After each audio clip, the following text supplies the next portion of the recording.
Let's head to Abuja now, where the National Security Council says it will consider a nationwide restriction and halt the distribution of motorcycles as a means of cutting sources of funding for terrorists. This, they say, is part of a wide range of efforts to tackle the insurgency ravaging the north. TVC's Femi Akonde has the story. The second Security Council meeting in 2 weeks. Another opportunity for the Commander-in-Chief of the Armed Forces to appraise the security situation in the country, take action and make recommendations.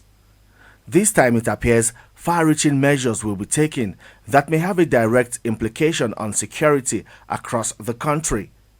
The federal government is considering restricting the use and distribution of motorcycles, which is a major means of logistics for terrorists and bandits.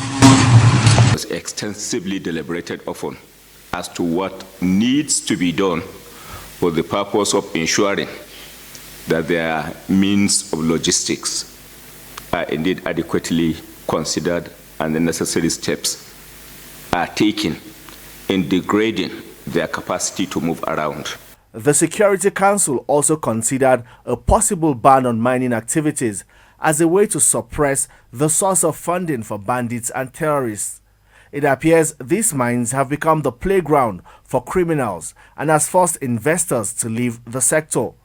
Government is looking at what measures to take in terms of addressing, bridging, and blocking associated source of funding, including payment for ransom, and indeed the mining activities, and the possibility or otherwise of suspending for the time being mining activities. The Minister of Interior disclosed that a preliminary report of the attack on the Kuje Correctional Facility is on the President's desk.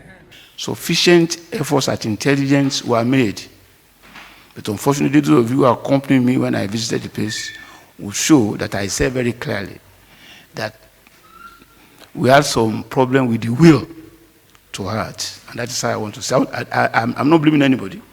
The enactment of the Terrorism Prevention and Prohibition Act, signed by President Muhammadu Buhari in May this year, will now provide a legal framework for the federal government to tackle banditry and terrorism on all fronts, especially stopping the cash flow to terrorists, apprehend and prosecute their financiers.